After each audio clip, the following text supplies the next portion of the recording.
Bueno, continuando con el tema de biomasa, esta presentación es cortita. Vamos a hablar de dos tópicos fundamentalmente.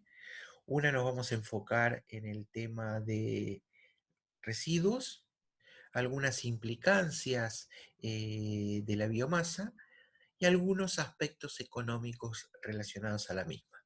Solo detalles fundamentales.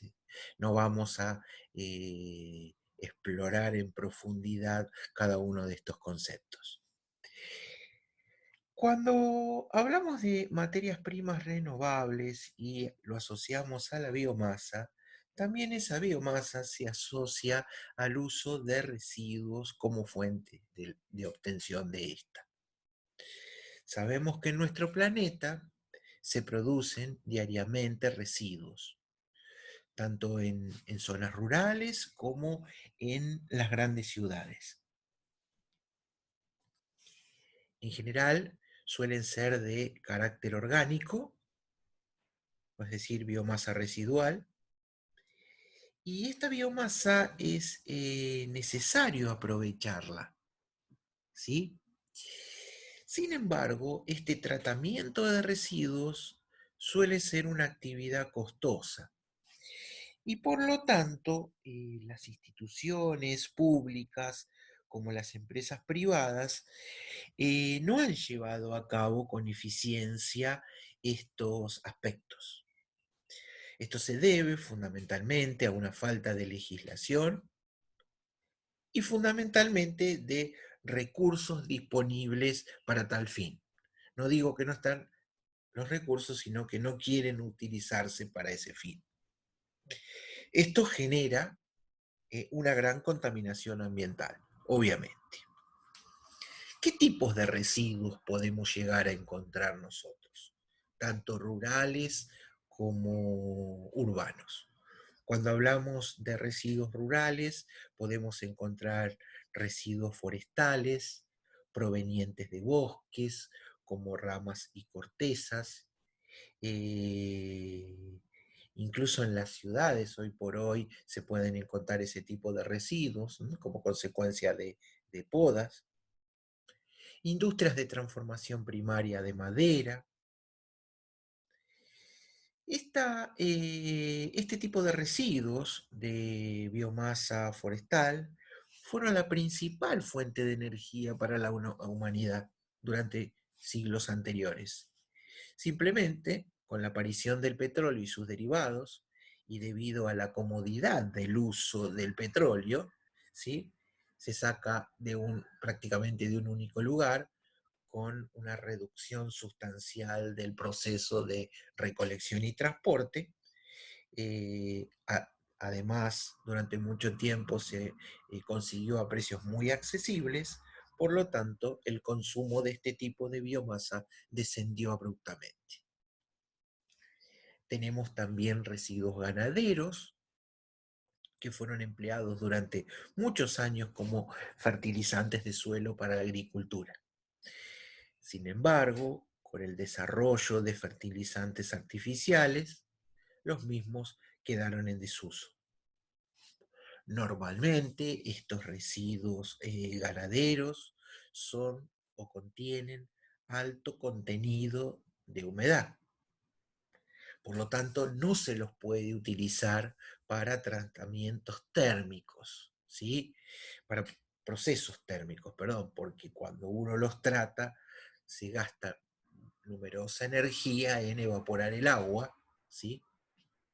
Y eso desde el punto de vista de generación energética resulta inútil. La principal alternativa para trabajar con estos residuos, como hemos visto, es la digestión anaeróbica, que es la alternativa actual. Por su parte, los residuos agrícolas eh, se considera un cultivo o una parte de él. Por lo tanto, es necesario un proceso de separación para su obtención. Podemos destacar cuando tenemos cereales de grano, generamos pajas como residuo. En frutas y viñedos, cuando los podamos, en general tenemos ese tipo de materiales. En el tema oleaginosas y textiles también se producen tallos como residuos. Por otro lado, tenemos residuos industriales. Los mismos pueden ser de naturaleza orgánica o no. Nosotros vamos a considerar en biomasa, obviamente, los desechos de naturaleza orgánica, producto de residuos generados por industrias de aceite, producción de vinos, conservas vegetales, producción de frutos secos. Y por último, los residuos urbanos. Nosotros sabemos que las ciudades producen grandes cantidades de residuos. Se los suele clasificar nuevamente en residuos sólidos y en aguas residuales. Su tratamiento y disposición es bastante dificultoso y complejo, ¿sí? Fundamentalmente debido a su aumento desmedido. Sin embargo, son aptos para tratamiento a gran escala, dado que su transporte representa un costo bajo porque están localizados en la ciudad. Se producen como consecuencia de un proceso de fabricación, de transformación, de utilización, de consumo o limpieza.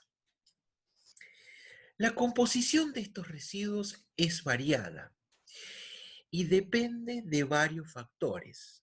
Así, dependerá del nivel de vida de la población, el periodo estacional, el tipo de hábitat, el clima. También tenemos aguas residuales, que son líquidos procedentes de la actividad humana, ¿sí? Que como venimos diciendo siempre son muy ricos en agua. Su fracción sólida contiene biomasa residual.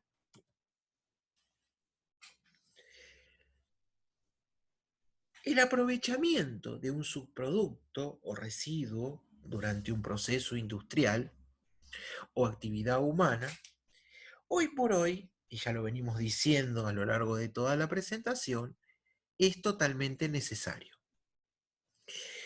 La forma más apropiada para poder reciclar y reutilizar estos residuos consiste en la búsqueda de aplicaciones concretas, no perdiendo de vista que estas aplicaciones deben ser factibles y económicamente viables.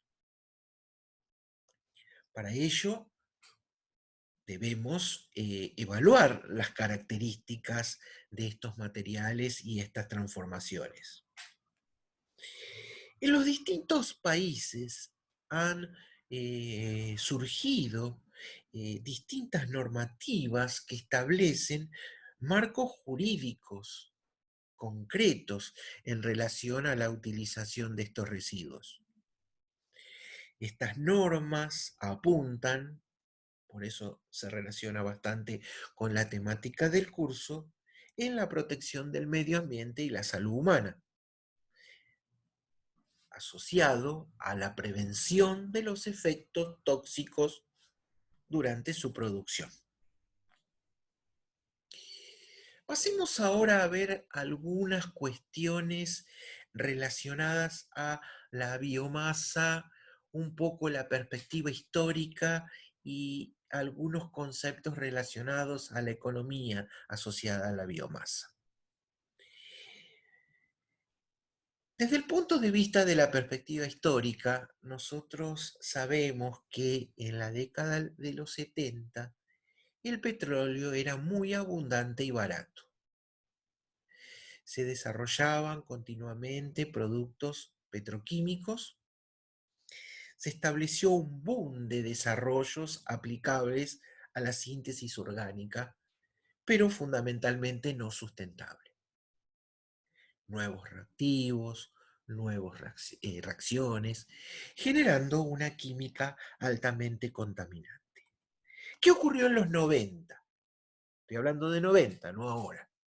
Ahora hubo descenso en los precios de los combustibles debido a muchos factores más asociados a eh, conceptos políticos.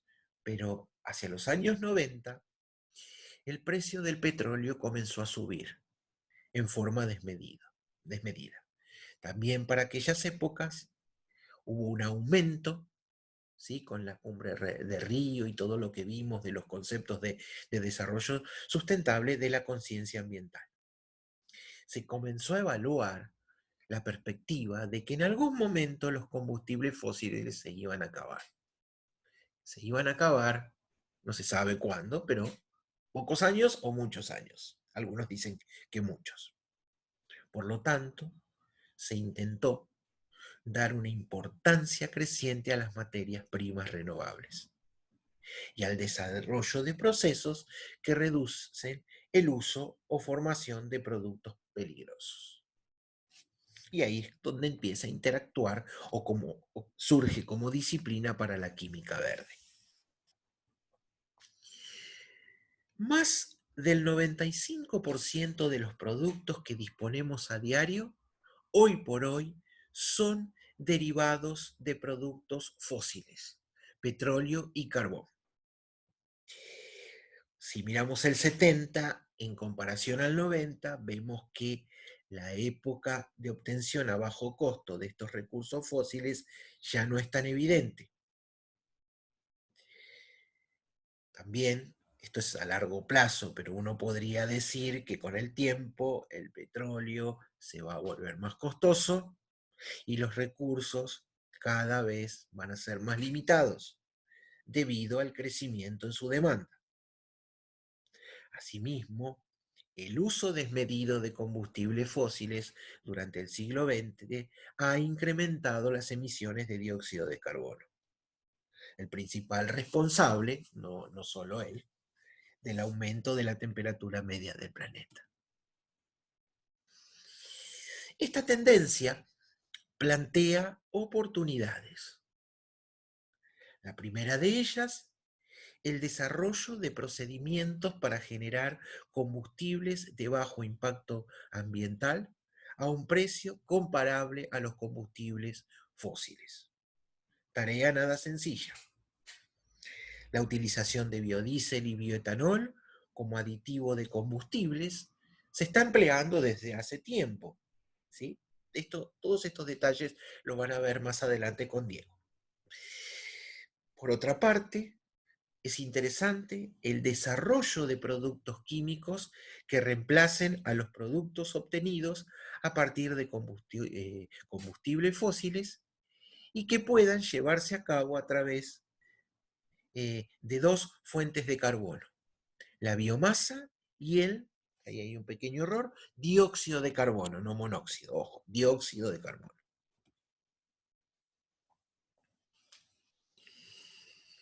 ¿Por qué se habla también de dióxido de carbono? Bueno, porque el dióxido de carbono es abundante en nuestro planeta, se genera a partir de los combustibles fósiles y hay que valorizarlo, reutilizarlo.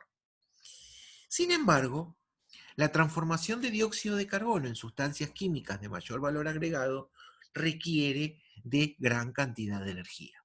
Eso es obvio, nosotros usamos metano para generar energía y dióxido de carbono. Esa reacción es espontánea, no así la inversa. Eso hace, obviamente, que la transformación de dióxido de carbono en metano no sea un proceso rentable y sí la biomasa podría considerarse un proceso viable. Es decir, que la misma supone grandes posibilidades económicas en zonas tropicales y subtropicales, dado que en ellas las condiciones para la producción de vegetales son óptimas. Los organismos que realizan la fotosíntesis pueden considerarse transformadores continuos de energía solar. Es importante ver este dato. Las plantas fijan anualmente, mediante el proceso de fotosíntesis, una cantidad de carbono equivalente a 10 veces la energía que se consume en el planeta. Es decir, que hay un gran interés en la utilización de biomasa. Siempre que se puede obtener a partir de una forma renovable y sostenible, es la única fuente de energía que aporta un balance neutro de dióxido de carbono, que eso ya lo vimos, ¿sí? Lo vimos en las primeras clases.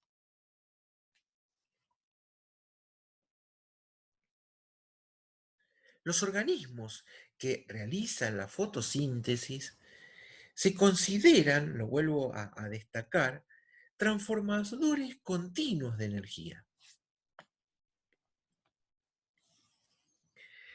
La energía obtenida a partir de biomasa es medioambientalmente limpia, es renovable y el ciclo de dióxido de carbono es cerrado.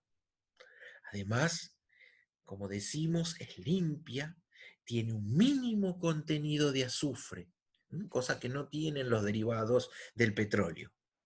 Menor al, ahí dice 1%, es una parte por millón. Por lo tanto, se evita la formación de lluvia ácida y la misma va a permitir la fabricación de productos que resultan biodegradables. Sin embargo, existen importantes limitaciones en lo que respecta al uso de la biomasa. Solo es posible la utilización de residuos orgánicos. Separar es muy difícil. Para conseguir un aporte energético importante es necesario una gran cantidad de biomasa que requeriría de grandes extensiones de cultivo. El costo de producción de energía por vía petroquímica es aún mucho menor y el rendimiento de los combustibles fósiles es mucho mayor que los derivados de la biomasa. Si bien el poder energético presente en la biomasa podría ser suficiente para cubrir las necesidades del planeta, hoy por hoy hay circunstancias que limitan su uso. Cerca del 40% de la biomasa es acuática y de muy difícil recuperación. La biomasa de origen terrestre se encuentra muy dispersa. Su uso eficiente, sin incrementar su valor debido al transporte, hoy por hoy es muy difícil de lograr. En relación a su aprovechamiento, el directo podría conducir a un agotamiento de recursos. El relacionado con la parte útil de la biomasa implica un importante gasto de energía, como venimos diciendo, para la recolección, el transporte y la transformación. Hoy por hoy también es explotada a través de medios poco eficaces que determina que su aprovechamiento está relacionado a una pequeña cantidad del total de la misma. Bueno, con esto terminamos esta parte asociada un poco a la biomasa, a los residuos y algunos aspectos económicos muy fundamentales. Y la próxima presentación, y con esa terminaríamos el tema este que voy a dictar yo asociado a la biomasa, y luego el doctor Ruiz hablará de combustibles y los comparará con los combustibles fósiles. En la próxima presentación voy a hablar algo relativamente concreto y resumido del tema de productos químicos más seguros, apuntando a biopolímeros y bioplásticos.